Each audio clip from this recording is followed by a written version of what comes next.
Hi, this is Brian Berthold at 2009 Interbike Trade Show, showing the new 2010 Kona Cadabra that we have just introduced for this year using our new Generation 2 Magic Link technology.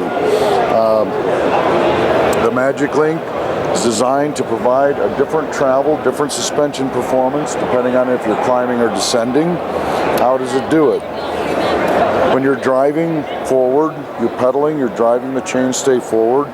This drives the Magic Link forward. If you hit bumps or brakes, or the faster you go, there's a force dragging the chainstay to the rear and therefore pulling the Magic Link to the rear. You can see that the Magic Link pivots on the frame and the chainstay actually pivots on the Magic Link. So when the Magic Link is forward, you see that this line is nearly straight.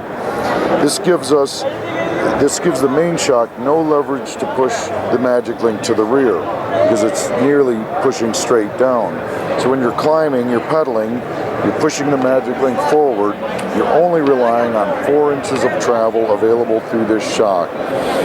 Also at the same time, this provides a steeper seat angle, steeper head angle, higher bottom bracket, shorter chainstay.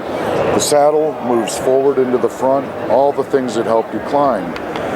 When the link is going to the rear, the chainstay gets longer, bottom bracket gets lower, seat angle slackens, head angle slackens, saddle moves down into the rear. Additionally, the travel increases to 160 millimeters, or about 6.3. So what we have is a 4-inch travel bike when you're climbing. The moment you hit a bump, even while climbing, the Magic Link can provide up to 6.3 inches of travel.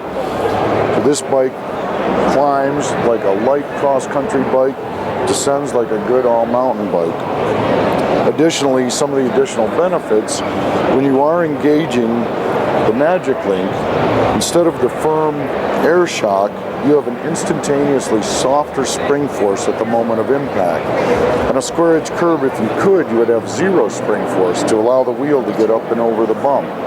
Obviously 0 spring force won't work, but we managed to cut the spring force in half at the moment of impact to provide the wheel with an easy way to get over the bump. Then back on the power, Magic Link forward, the bike does not sag, doesn't fall down, the wheel just gets up over the obstacle, you're back on the power, going where you want to go.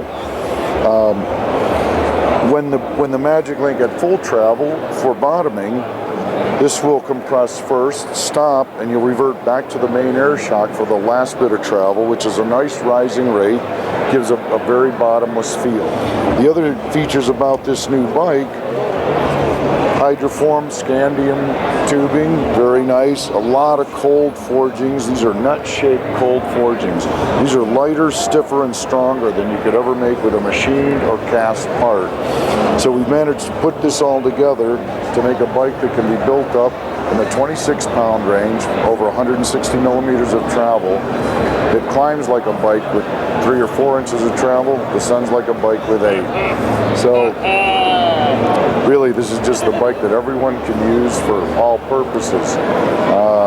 The same thing I've said about this bike also applies to the Generation 2 Coil Air, although now its travel ranges from 5 inches to 7.7.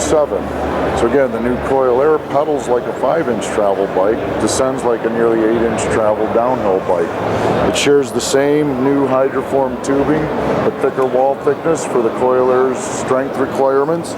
Coil Air has a slacker 66-degree head angle for steep descending, and obviously thicker tubing everywhere, so it's nice and burly, still climbs like a light 5-inch travel bike.